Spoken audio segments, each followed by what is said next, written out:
welcome to another edition of the Silverbird Selection. Today I'm looking at a 1988 Silver Range release, so one of the later releases in that packaging. It's Eyeball 2, which was the sequel to Eyeball, obviously, which was also released in this style packaging. A fairly uncommon game. I've got this rated as. There are copies out there, but not that many copies show up on eBay and places like that. My copy though only cost me £1.20. Now, I wasn't a big fan of the first game. I've already reviewed that. So let's take a look at Eyeball 2 and see if it's any improvement, or in fact it may be even worse. So as always, let's start by looking at the packaging. But firstly, you might notice the BBC Micro is back. It's been repaired. I'm going to be doing some videos related to the BBC Micro in the fairly near future. But anyway, let's get on with this packaging review, and it's not too bad actually. It's quite nicely presented, usual Silver Range border and everything, Eyeball 2 logo prominent in the middle, and the balls there behind with a nice key. It's a nice metallic sheen all over it, and it also seems to be chased by an army of multicoloured Pac-Men. But I like the colouring on this, the sort of purpley neon sort of background's quite nice. So yeah, I'm pretty impressed with that cover. Spine's just the usual sort of thing you'd expect to see, and on the back as always we've got a couple of screenshots which look very Spectrum-y, but then the first game looked very Spectrum-y on the Commodore 64 anyway, so we'll see what that looks like. And the description for the game simply says, "Boing, the block-busting ball bounces back." Gotta love a bit of alliteration, I suppose. So moving inside, and you can see the big list of games here, all for the Commodore 64 in the Silver Range, and this must be pretty much all of them, I would think, give or take a few really late releases. You've got things like Special Agent on the list, which we know was a late one. So then moving inside, the usual mail order thing, which we'll just skip past quickly, and here's the instructions. Eyeball 2, subtitled The Quest for the Past. Copyright Timothy Kloss, and the Commodore conversion is by Andrew Betts. And it says, the highly developed and intelligent bull race want to delve into their past to discover their evolution and ancestry. They will have to brave the radioactive dangers of the ancient mines and the perils that lurk beneath. So you've got to recover artifacts, and there's different blocks that have varying properties that must be correctly exploited in order to collect the key to reach the exit for each screen. So it sounds like it's more like a platformer than the first game, which was more like a shoot 'em up. So you can also collect magic bombs, life particles, gemstones. And then you've got the loading instructions, and then the gameplay instructions are just the controls basically. So you can see you've got left, right, up to jump, fire, and also you can unleash bombs with the space bar, it looks like. Well, here you can see the loading screen, and it's a disappointment again. It literally just says Eyeball 2 is loading, please wait.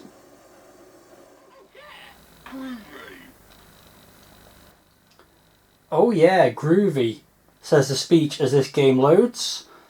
And here's the title screen. It's got a scrolling sort of starfield in the background. Lots of bouncing eyeballs bouncing around there. That's eye comma balls, not eyeballs, as in the balls that go in your eyes, by the way, in case you hadn't worked that out. And it says, Firebird Software presents Eyeball 2, The Quest for the Past. Press fire to play. 64 version by Andrew Betts. So pretty basic title screen there. Some nice bouncing round balls in the background and the starfield, but there's no music at all in this game really. So it doesn't repeat the Rob Hubbard tune that was in the first game, unfortunately. And it's no other stuff in the presentation either in terms of high score table or anything like that. So that's slightly disappointing. But it's alright, it's colourful, and it sort of sets the scene for the game that we're about to play. So a little bit more speech there as the game starts, and it says player get ready, and here I am on the first level. Well, the first level isn't always the same. The levels can actually spawn randomly, so each time you play you might start on a different level and eventually you'll make your way through all the others. And the idea of the game on each level is to find the key, which is quite obviously the top left of the screen there, and then use that to get to the exit. And there's also various objects you can pick up. Lots of respawning enemies that are popping up from time to time as well. Now at the moment you'll notice there's actually no way to get to the exit. As you'll just have seen, what happens on some of these levels is bits of the level move around as the level progresses, and you have to wait for that to happen. There is a time limit for the stage as well, but it's reasonably generous. So you're moving eyeball left and right with left and right on the joystick, fire to fire, and up makes him jump. The jump is fairly erratic, it has to be said. It reminds me a bit of when you play Whizball and you've got the first power up that allows you to move left and right a little bit. Oh, I've missed on a diamond there, but I've got to the exit. Lets you move left and right a little bit, but you can still bouncing around a little bit as well. So it's similar to that. So there you go, the first level completed. Let's move on to level 2, which is quite challenging, it's fair to say. So the exit's top right corner, the key's at the bottom there, and there's lots of enemies around, and there's not much space here to navigate. So what I'm going to do is the flashing sort of squares moving up and down on each side of the screen, they're indestructible. So I'm going to wait till that one gets to the top, and then I'm going to use that bomb I got on the last level. I've mistimed that a bit, to be honest, but hopefully I can still make this work. Let's get rid of all the other enemies. I'll collect this bomb over here because I might need the bomb again as well. Get the bomb there. So yeah, the controls are erratic to say the least, and take a bit of getting used to. Okay, so now I can get down to the bottom, and now all I've got to do is get up to that exit. Oh, that's unfortunate. I just blew that one up with the bomb. Now I've wasted that bomb completely because maybe it didn't fire, because I still seem to have one bomb left, so I'm not quite sure what happened there. Let's try again. Okay, I've timed that rubbish again, but there we go, I've got away with it. Oh, wow. Yeah, as I said, he bounces around a lot. You've got to time those jumps right, because once you're up in the air, if you suddenly decide you've changed your mind about where you want to be, it can be bad news. So anyway, yeah, graphics are very obviously ported over from the Spectrum where this game originated. Not much effort's been made to make them more Commodore 64 friendly, it's fair to say. They're pretty basic Spectrum-y type graphics, single colours for all the sprites, but they're quite cute, they're quite nicely animated, so not too bad. I'm just trying to wait for an opportunity to get up here, but I'm really struggling. It says I've got a bomb on the readout there, and I have indeed. Oh, but now another enemy spawned instantaneously. I need to get onto the little shelf halfway up, and this is not looking promising for me right now, to be honest. Oh, that was close. It's just when you're bouncing around randomly, it's really difficult to get control of the ball and point in the right direction to fire. So it still says I've got a bomb, so it's giving me a bomb at the start of the level even though I used them. So I guess it just respawns whatever you had from the previous stage. Let's see if I can get the timing better this time around.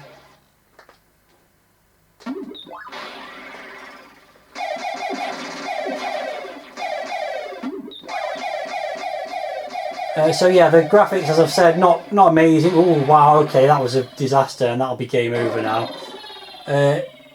Sound, I was just about to say, I'm going to play another game because I might show some different levels by doing this. So yeah, I've spawned on a completely different level again now, and this is another one where you've got to wait for stuff to happen. So in the meantime, I just shoot stuff. So yeah, the sound effects I like. It's a shame there's no music in the game, but the sound effects are really quite cool. They're quite meaty, spacey sound effects. Got a bit of speech in there as well, and speech was always an impressive thing to have in a game in the 80s, so I like that too. So this is a bit of a strange level because you just go, oh, honestly, I can't believe that. Just finally the things are starting to move around to allow me to progress in the level, and something materialised right on top of me. So yeah, as I was saying, this is a strange level because you just basically have to hang around. You've got no choice but to hang around for a bit until these things at the top left and right, the white sort of container things, move down. So we'll just sit and wait for that to happen. Here we go. This is one of two parts. You can't jump on these while they're moving, I don't think, otherwise you lose a life. So you've got to just sit and wait. Okay, so that's part one done. So now I can sit on this platform here, and that allows me to get that diamond there. More importantly, I need to get the key on the other side, which is just coming along now. So once I've got that, you can also see there's some of those indestructible platforms moving down, so I'm just waiting for those to move, and hopefully I can just land on the exit, and there we go. That's that level completed. So there's a bit of a puzzle aspect to it, as well as platforming, quite precise jumping and timing required, as you've seen. But to me, this is a much better game than the first one. There's a bit of strategy involved, a little bit of, you know, risk taking, The control mechanism can be infuriating for sure, but I think you can get used to it, and the more you get used to it, the more progress you make. So I've already got the key and the... get rid of some of the enemies there. I'm just waiting for an opportunity. Everything's moving very slowly at the moment. Here we go. That's better. There is a lot of waiting, and the longer you wait, the less time you get and the less points you get for completing a level. Oh, that was close. Okay, there we go. So I've got the bomb there. Got something there. I don't know what that is, but it's some kind of artifact or something. So now all I've got to do is get up to the exit, and I've got another level completed. There we go. It's going quite well, actually. I haven't come across any of the really difficult levels yet on this run. So 2 mines down. I've got a colossal 720 points. And by the way, as soon as the game's over, you'll never see that score again, which is a bit disappointing. What have we got this time? Oh, it's this one again. Oh, here we go. Let's see how I get on this time. This will be it for the game if I don't get through this one this time. That's interesting. What's happened there? So the 2 objects on the left and right have actually frozen. I've not seen that before, so I'm not quite sure if that really helps me that much, because they're in about the worst possible place they could be. Right where I need to land on stuff. Doesn't look like that's going to stop either. So I guess I'm just going to have to make the best of it with this life. Oh, okay. They're no longer destructible items, or they no longer kill me. So that's a nice touch. Something I've not found out before. I don't know what caused that. Whether it's something I picked up from a previous level, I'm not entirely sure. But let's get rid of that and try and get to this exit. There we go. Another level complete. That was a hell of a lot easier. And I guess that's something that might happen with the levels being in a different order. You might get a different experience each time you play through them. Let's see where we are next then. Still got 2 lives left. Right, this one is hard. Firstly, there's some nice collectibles at the bottom that give you a ton of points. But here you've got to touch these grey blocks in the middle. But you can only touch them once, otherwise they kill you basically. So what happens when you touch them is that they start to move down. But literally you've got to touch the very edge of one of them and then move away from it. And probably 99 times out of 100 I will mess this up, so let's see what happens. Well, I didn't die, but I didn't hit it either.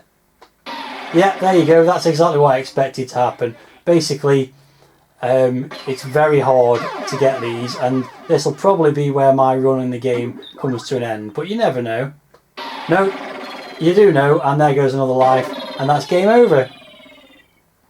So yeah, I've only managed to get past that stage once. It's very hard. So there you go. That was Eyeball 2. Much better than Eyeball 1 in my opinion. And let's go through the review scores. First, the packaging was nice. Simplistic, you might say, on the front cover. But I really liked that. And the instructions were decent enough as well. So I'm going to give it 7 out of 10 for the packaging. Presentation is fairly bland. This title screen is pretty much all you get. There was no loading screen. It doesn't record your high scores or anything like that, so that's a bit disappointing. Just going to give that a 5 for the presentation. Graphics are very obviously just the Spectrum ones, reasonably colourful, reasonably well defined, but they are just Spectrum graphics ported over to the Commodore 64. So 5 out of 10 for them as well. Sound I really like. It's a shame there's no music, as I said, but I do like the sound effects, and the speech is cool as well. So I'm going to give it 6 out of 10 for the sound. And finally, playability. It's definitely frustrating at times. You definitely need some time to get used to the controls, but I like the sort of puzzle aspect of it. I think there's obviously something to do with the power-ups there that I've never seen before, where a power-up from perhaps a previous level has an influence on the next level. I like the fact that the levels aren't always in the same order, so there's always a bit of variety. You never know which level you're going to play first. All those things are really good. Because it's frustrating and probably gets a bit infuriating with the controls, I'm not going to give it too high a score, so I'm going to give it a 6 out of 10 for playability, which gives it an overall score of 6.3, and a bit of a pleasant surprise for me that I was expecting to hate it as much as I hated the first one, but I'd say that's well worth $1.99. The sort of game where I probably wouldn't play it very much now, but back in the day I could see me loading that up and trying to persevere and get through some of those tougher levels. So yeah, pretty impressed with that one. It might not have got a great overall score. That's somewhat because of the graphics and the presentation and things like that. But overall I think that was a pretty decent game. If you've got any thoughts about Eyeball 2, then let me know in the video comments as usual, please.